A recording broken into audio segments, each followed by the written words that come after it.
शिक्षा ऐसा धन है जिसे कभी कोई आपसे लूट नहीं सकता, लेकिन हाँ, इसे दान जरूर दिया जा सकता है। ये कहानी है 6 साल के गरीब सुंदर की। बाबा, मैं तैयार हो गया, चलो चलें। रुक बेटा, मैं नहा तो लूं, बस अभी आया मैं। सुंदर, ले, जब तक बाबा नहा कर आ रहे हैं तू ये रोटी खा ले। ले, आज तो रोटी के साथ प्याज भी है खाने को। अच्छा लाओ माँ। माँ, मैं जल्दी वापस आ जाऊंगा, लौटकर मुझे पढ़ाई करनी है। तू जा ही क्यों रहा है? तेरे बाबा ने कब कहा तुझसे कि तू उनके साथ फल सब्जी बेचने चले? पर माँ, ठेला बहुत भारी हो जाता है, बाबा थक जाते होंगे, इसीलिए मैं उनकी मदद करने जाता हूँ। और वैसे भी माँ, मैं तो फल सब्जी बेचते बेचते भी पढ़ाई कर लेता हूँ। वो कैसे? जब भी कोई बाबा से कुछ खरीदता है तो मैं मन ही मन सारा हिसाब लगा लेता हूँ, वो भी बाबा से पहले। अच्छा, तो चल फिर मैं भी देखता हूँ कि तू हिसाब में कितना पक्का है। मुझे ये बता कि 20 रुपए किलो के हिसाब से 3 पाव आलू और 40 रुपए किलो के हिसाब से 1 पाव भिंडी के कुल कितने रुपए लेगा तू? आसान है बाबा, 25 रुपए है ना? अरे वाह, अच्छा, अगर उसी ग्राहक ने आधा दर्जन केले भी ले लिए तो कितने पैसे लेगा? केले हैं 60 रुपए दर्जन, इसका मतलब 30 और 25 पूरे 55 रुपए लूंगा बाबा, वो भी गिन के। 6 साल की उम्र में सुंदर का दिमाग वाकई बहुत तेज चलता था। किशनदास उसे देखकर मुस्कुराने लगा, जबकि रामकली अभी तक हिसाब ही जोड़ रही थी। किशनदास जानता था कि सुंदर को पढ़ने का बहुत शौक था, लेकिन वो मजबूर था। सारा दिन मेहनत करके भी वो बस खाने लायक पैसे ही कमा पाता था। फिर उसी शाम, बहुत भूख लगी है यार, चलना कुछ खाते हैं। मीटिंग बस 10-15 मिनट में शुरू हो जाएगी, इतनी जल्दी कहाँ जा पाएंगे और क्या खा पाएंगे यार। रोहन और विनोद एक मल्टीनेशनल कंपनी में काम करते थे। वो अमूमन चाय नाश्ते के लिए ऑफिस से बाहर आते थे। उन्हें देखकर किशनदास को बहुत अच्छा लगता था और वो हमेशा यही सोचता था कि काश उसका बेटा सुंदर भी एक दिन उनके जैसा ही बड़ा आदमी बने। उस दिन भी यही हुआ। तभी विनोद ने किशनदास का कंधा हिलाकर उससे कहा, अरे भैया, कहाँ खोए हो? केले खिला दो यार, बहुत भूख लगी है। हाँ बाबूजी, ये लीजिए। बाबूजी, आपसे कुछ पूछूं? आप बुरा तो नहीं मानेंगे?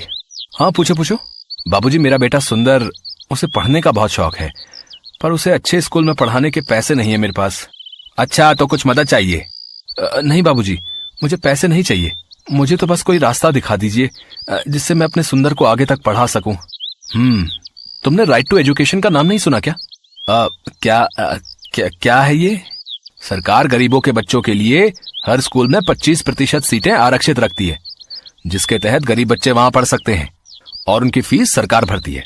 विनोद और रोहन की बात सुनकर किशनदास में उम्मीद जगी और फिर किस्मत ने भी सुंदर का साथ दिया। शहर के एक बड़े स्कूल में आरटीआई के तहत सुंदर का एडमिशन हो गया। स्कूल का पहला दिन था और सुंदर बहुत ही खुश था। बाबा, मैं कैसा लग रहा हूँ? बिल्कुल राजा बाबू लग रहा है मेरा बेटा। बाबा देखना, अब मैं खूब पढ़ाई करूंगा और एक दिन बहुत बड़ा आदमी बनकर दिखाऊंगा। जिस स्कूल में सुंदर को सीट मिली थी वहां शहर के सबसे अमीर घरों के बच्चे पढ़ते थे।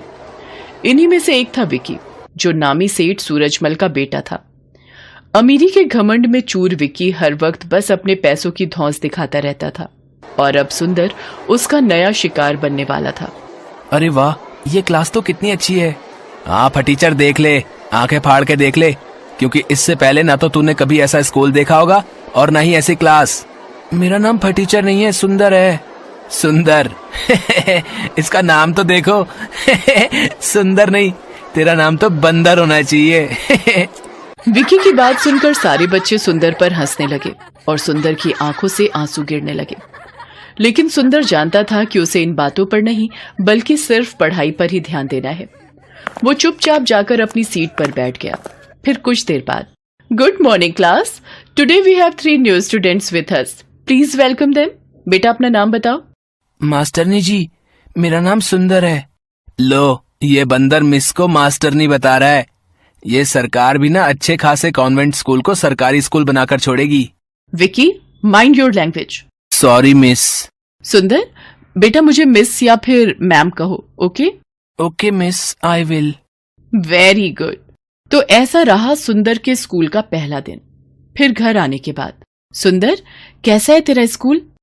माँ बाबा बस पूछो मत, इतना बड़ा स्कूल, इतना बड़ा मैदान, इतना साफ कि क्या कहूँ, इतने सारे झूले और बहुत अच्छी मास्टरनी, मेरा मतलब है कि मिस।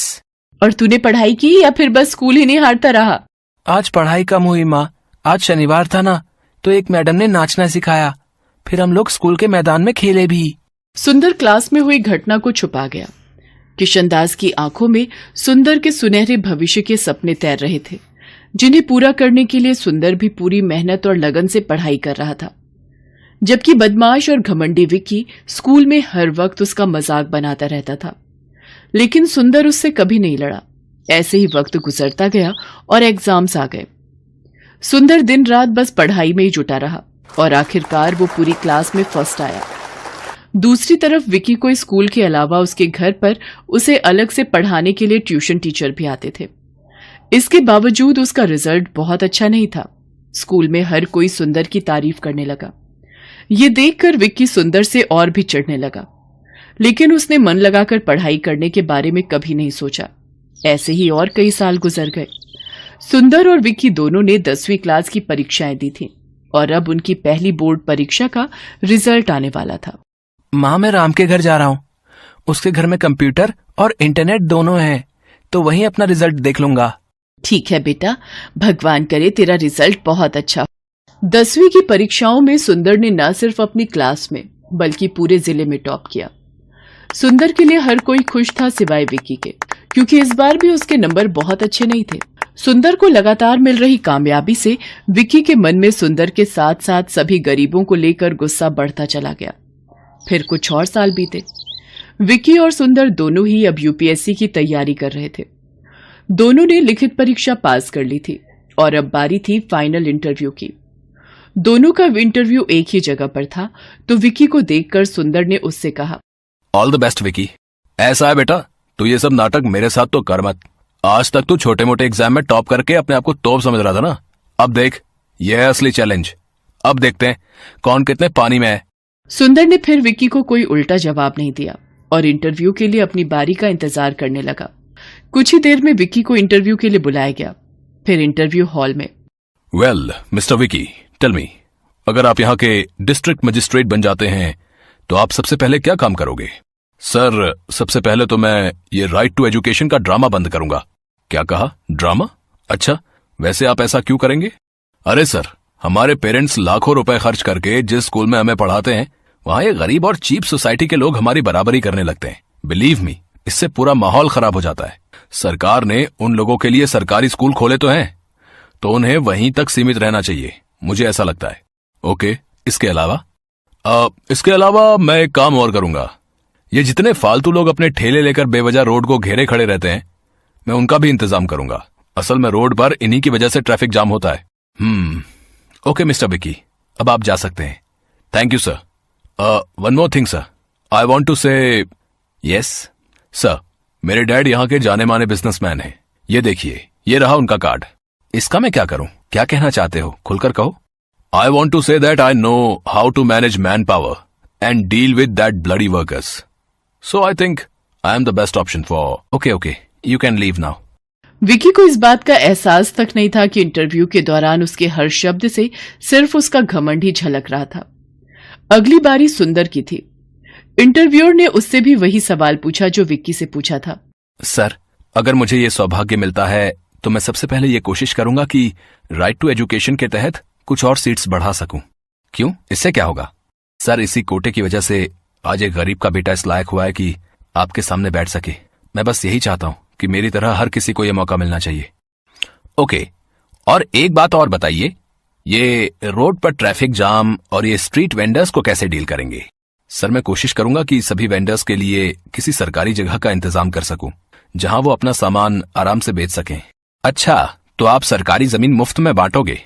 नो सर, पर हाँ, ये कोशिश जरूर करूंगा कि उन लोगों से जितना कम हो सके उतना न्यूनतम किराया लिया जाए, ताकि सरकार के राजस्व में भी बढ़ोतरी हो और गरीबों को धूप और बारिश से बचकर अपनी रोजी रोटी कमाने का पूरा मौका मिले। इसके साथ ही मेरा जिला सुंदर और व्यवस्थित भी रहे। सुंदर और विक्की की सोच का यही अंतर आखिरकार उस कामयाबी की नींव बना जो इस इंटरव्यू के बाद सुंदर को मिली। विक्की एक बार फिर सुंदर से हार गया, लेकिन इस बार कुछ तो था जो बदल गया था। विक्की के पास खुद पर घमंड करने की अब कोई वजह नहीं थी। वो मजबूर होकर अपने पिता का बिजनेस संभालने तो लगा, लेकिन इसके बाद उसमें सुंदर का सामना कर पाने की हिम्मत बाकी नहीं थी। रामलाल अमन कुमार के घर नौकरी करता था। अमन कुमार का बेटा सौरभ एक बड़े स्कूल में पढ़ता था, जबकि रामलाल का बेटा दीपक एक सरकारी स्कूल में पढ़ता था। सौरभ और दीपक दोनों ही पढ़ने में होशियार थे और अपने अपने स्कूल के अच्छे बच्चों में उनका नाम था। देखो पापा, मेरा रिपोर्ट कार्ड मिल गया, मैं क्लास में फर्स्ट आया हूँ। अरे वाह सौरभ, मुझे पता था मेरा बेटा इस बार भी क्लास में फर्स्ट आएगा। अरे रामलाल, दीपक भी तो अपनी क्लास में फर्स्ट आया है ना? अभी कुछ देर पहले ही वो भी अपना रिपोर्ट कार्ड दिखा रहा था। जी साहब, वो भी अपनी कक्षा में अव्वल आया है। पापा, सरकारी स्कूल में पढ़कर तो कोई भी फर्स्ट आ जाता है, वहां की पढ़ाई तो बहुत आसान है। दीपक ने कोई बड़ा काम नहीं किया, एक छोटे से स्कूल में फर्स्ट आकर। सौरभ, ये लो लड्डू, मैं फर्स्ट आया हूं ना तो बापू ने सबको बांटे हैं। मैं नहीं खाता ये बेकार से लड्डू। मॉम, वो चॉकलेट बादाम कहाँ हैं जो आपने सबको खिलाए हैं? मेरे पापा तुम्हारे बापू की तरह सस्ते लड्डू नहीं लाते, वो तो चॉकलेट ड्राई फ्रूट लाए हैं। और ज्यादा इतराने की जरूरत नहीं है, तुम हमारे नौकर के बेटे हो, जितनी मर्जी कोशिश कर ले तो मेरी बराबरी नहीं कर सकता। सौरभ बेटा, ऐसे नहीं बोलते, दीपक भी अच्छा बच्चा है। मॉम, मुझे दीपक एक आंख नहीं भाता, मेरे सामने पापा उसकी तारीफ करते रहते हैं, मुझे बिल्कुल अच्छा नहीं लगता। मैं कपिल के घर खेलने जा रहा हूँ। सौरभ को दीपक से नफरत थी। दीपक भी उसकी तरह पढ़ाई में बहुत अच्छा था। ये बात सुनकर सौरभ और गुस्से में आ जाता है। सौरभ कपिल के घर खेलने चला जाता है। क्या हुआ सौरभ, आज तू बड़ा गुस्से में है? मैं दीपक से नफरत करता हूँ। आज मैं जब पापा को अपना रिपोर्ट कार्ड दिखा रहा था तो दीपक ने भी अपना रिपोर्ट कार्ड दिखाया, वो भी मेरी तरह फर्स्ट आया है। फिर तुम ही बताओ, फिर पापा उसकी भी तारीफ करने लगे, वो हमारे नौकर का बेटा है, ये बात मुझे उसे समझानी होगी। अरे तू चिंता क्यों करता है, सब ठीक हो जाएगा। अच्छा सुन, कल दोपहर में सारे दोस्त गेम में पैसे लगा रहे हैं, तू कितने लगाएगा? मेरी तरफ से 200 रुपए लगा दे। अरे तू फिर से अपनी मम्मी के बैंक अकाउंट से 200 रुपए लेगा तो तेरी मम्मी गुस्सा नहीं करेंगी? मेरे पापा बहुत रिच हैं, मेरे पास पैसों की कमी नहीं है। मेरे मम्मी पापा मुझसे कुछ नहीं कहते हैं क्योंकि मैं स्कूल में हमेशा फर्स्ट आता हूँ। सौरभ को गेम पर पैसा लगाने की आदत पड़ गई थी।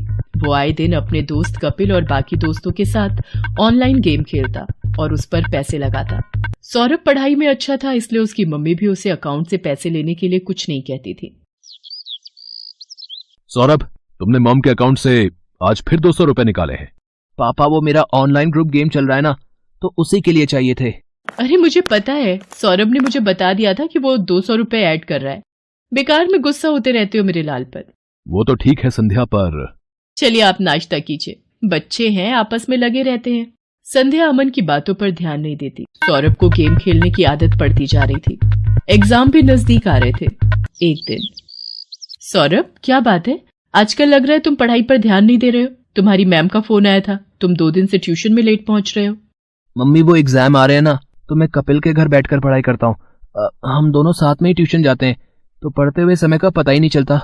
अच्छा ये बात है, तुम कपिल के घर बैठकर एक्स्ट्रा टाइम में पढ़ाई कर रहे हो, ये बहुत अच्छी बात है। उधर दीपक भी अपनी आने वाली परीक्षाओं की तैयारी कर रहा था। बापू, इस बार मुझे फिर से फर्स्ट आना है, देखना मैं खूब मेहनत करूंगा। अब मुझे पता है मेरे बेटे, तुम पढ़ाई में बहुत मेहनत कर रहे हो। देखना, तुम्हारा ये जोड़ा हुआ विद्याधन एक दिन तुम्हारे बहुत काम आएगा और तुम एक दिन हम सबका नाम रोशन जरूर करोगे। चलो दीपक बेटा, अब आकर ये दूध चावल खा लो, मैंने तुम्हारी पसंद के बनाए हैं। और तुम वो कहाँ जा रहे हो अपनी कक्षा के बच्चों के साथ? माँ, मैं साइंस म्यूजियम देखने जा रहा हूँ, वहां पर विज्ञान संबंधित बहुत से उपकरण हैं। टीचर बता रही थी हमें वहां जाने से बहुत कुछ सीखने को मिलेगा। अच्छा, ये तो बहुत अच्छी बात है। दीपक स्कूल के बच्चों के साथ साइंस म्यूजियम देखने जाता है। वहां उसे प्राइवेट स्कूल के बच्चे भी दिखाई देते हैं, जिनमें सौरभ भी होता है। सौरभ, ये तो वही लड़का है जो कई बार तेरे घर पर भी देखा है। अरे ये हमारे नौकर रामलाल का ही तो लड़का है, गरीब नौकर का बेटा है ये। हाँ, ये नौकर का बेटा है, फिर तो ये भी नौकर हुआ। सब बच्चे दीपक पर हंसने लगते हैं। दीपक घर आकर सुस्त और उदास हो जाता है। बापू, सब बच्चे मुझे नौकर का बेटा कहकर चिढ़ा रहे थे, सब बच्चे मेरे ऊपर हंस रहे थे। अरे मेरे बच्चे, तू इतनी सी बात पर बुरा मान गया? मैं तुझे तभी तो पढ़ा लिखा कर बढ़ा रहा हूँ ताकि तू पढ़ लिख कर बड़ा आदमी बन सके और पैसे कमा सके। रामलाल की बातों को सुनकर दीपक में हिम्मत आ जाती है और वो खुश हो जाता है। और खूब मन लगाकर पढ़ाई करने लगता है। अगले दिन दीपक स्कूल जाता है तो उसकी टीचर उसे कक्षा में पूरे साल अच्छा करने के लिए पुरस्कार देती है। दीपक ने पूरे साल बहुत मेहनत करके अव्वल स्थान पाया है, इसलिए दीपक को स्कूल की तरफ से कक्षा में best student of the year का अवार्ड दिया जा रहा है। और मैं जानती हूँ कि फाइनल एग्जाम जो आने वाले हैं, दीपक उसमें भी फर्स्ट क्लास पास होने की पूरी कोशिश में लगा होगा। Thank you ma'am. सब बच्चे तालियां बजाकर दीपक की प्रशंसा करते हैं। घर आकर दीपक अपने बापू और माँ को सारी बात बताता है। अरे वाह, ये तो बहुत सुंदर पुरस्कार है। जीते रहो मेरे बच्चे। बापू, मैं ये पुरस्कार अमन अंकल को दिखाकर उनका आशीर्वाद लेना चाहता हूँ। ठीक है बेटा, चल तू उनका भी आशीर्वाद ले ले। संध्या, तुम्हारे बैंक अकाउंट से 1 लाख रुपए निकल गए और तुम्हें पता तक नहीं। मैं भला इतने पैसे एक साथ कहाँ खर्च करूंगी? मुझे भी कुछ समझ नहीं आ रहा ये सब कैसे हो गया। रुको, मैंने बैंक से सारी डिटेल निकलवाई है। बैंक की तरफ से ही फोन है। अमन बैंक वालों से फोन पर बात करने लगता है। रामलाल और दीपक भी वहीं खड़े थे। हो गया सत्यानाश। और दो लाडले को मोबाइल फोन। तुम्हारे बेटे ने बेवकूफी में 1 लाख रुपए न जाने किसी ऑनलाइन गेम में लगा दिए। अब भुगतो। और है कहाँ ये सौरभ? वो तो अपने दोस्त कपिल के साथ ट्यूशन गया है। मेरे फोन पर सौरभ के ट्यूशन से फोन। जी, मैं सौरभ की मम्मी बोल रही हूँ। क्या सौरभ ट्यूशन नहीं आ रहा? पर जी ठीक है, सौरभ पिछले 1 हफ्ते से ट्यूशन नहीं जा रहा। तभी सौरभ आ जाता है। क्यों सौरभ, ट्यूशन से आ गए? जी पापा। अब तुम झूठ भी बोलने लगे हो। तुमने 1 लाख रुपए किसी ऑनलाइन गेम में लगा दिए और 1 हफ्ते से ट्यूशन भी नहीं जा रहे हो। 2 दिन बाद तुम्हारे फाइनल पेपर हैं। Papa mummy, I am sorry. मैं कपिल के बहकावे में आ गया था और उसी की वजह से आज मैं स्कूल टेस्ट पेपर में भी पहली बार फेल हो गया। अरे रामलाल, तुम कब आए? और दीपक बेटा, ये तुम्हारे हाथ में क्या है? जी ये वो, आज मुझे स्कूल में बेस्ट स्टूडेंट का अवार्ड मिला तो आपका आशीर्वाद लेने आ गया। जीते रहो बेटा, खूब तरक्की करो। अमन दीपक को आशीर्वाद देकर चुपचाप अपने कमरे में चला जाता है। पापा, क्या मैं अंदर आ सकता हूँ? मुझे अभी तुमसे कोई बात नहीं करनी सौरभ, अपने रूम में जाओ। मम्मी पापा मेरे से नाराज है, वो मेरे से बात नहीं कर रहे। सौरभ, अगर तुम्हें सच में अपनी गलती का एहसास है तो अपनी गलती को सुधारो, फिर तुम्हारे पापा का गुस्सा ठंडा हो जाएगा। मुझे पता है मम्मी, मुझे क्या करना है। सौरभ ने अब कपिल और उसके दोस्तों के साथ गेम खेलना बंद कर दिया और खूब मन लगाकर पढ़ने लगा। पर 2 दिन बाद उसका मैथ्स का पेपर था। उसने ट्यूशन की बहुत छुट्टियां ले ली थी और उसका कोर्स अभी बहुत बाकी रह गया था। मम्मी, मेरा बहुत सारा सिलेबस अभी रिवीजन के लिए बाकी है, मैं कैसे कर पाऊंगा? कुछ सवाल तो मुझे समझ भी नहीं आ रहे। सौरभ, तुम एक काम क्यों नहीं करते? दीपक की मैथ्स बहुत अच्छी है, उसके मार्क्स भी बहुत अच्छे आते हैं और मैंने सुना है अब तो सरकारी स्कूल की पढ़ाई भी बहुत अच्छी हो गई है और प्राइवेट स्कूल की किताबें और सरकारी स्कूल की किताबें एक जैसे कोर्स की पढ़ाई जाती हैं। मम्मी, क्या दीपक मेरी मदद करेगा? मैंने हमेशा उसके साथ गलत व्यवहार किया है। कोई बात नहीं, पर अब तुम्हें अपनी गलती का एहसास है, ये बहुत बड़ी बात है। रामलाल, दीपक को जरा बुला लाओ, सौरभ को मैथ्स में उसकी सहायता चाहिए।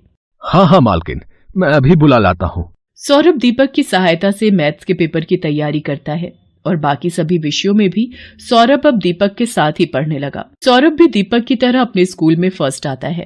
सौरभ, तुम्हारा रिजल्ट देखकर मैं आज बहुत खुश हूँ। पापा, ये सब दीपक की वजह से ही हुआ है। इसने मेरी एग्जाम के दिनों में बहुत हेल्प की। थैंक यू दीपक। रामलाल, तुम्हारा बेटा दीपक बहुत होनहार है। देखना ये एक दिन जरूर बड़ा आदमी बनेगा। अमन अंकल, एक दिन मैं भी आपकी तरह ही बड़ा बिजनेसमैन बनूंगा। दीपक की बातों को सुनकर रामलाल की आंखों में खुशी के आंसू आ जाते हैं और वो दीपक को गले से लगा लेता है। Best buddies. Hello friends, thanks for watching this video. अगर आपको ये वीडियो पसंद आया है तो प्लीज लाइक, सब्सक्राइब, कमेंट्स करें इस वीडियो पर और हाँ, शेयर करना भी ना भूलें। और भी मजेदार वीडियो देखने के लिए नीचे दिए गए बेल आइकॉन को दबाएं। देखते रहिए बेस्ट बडीज।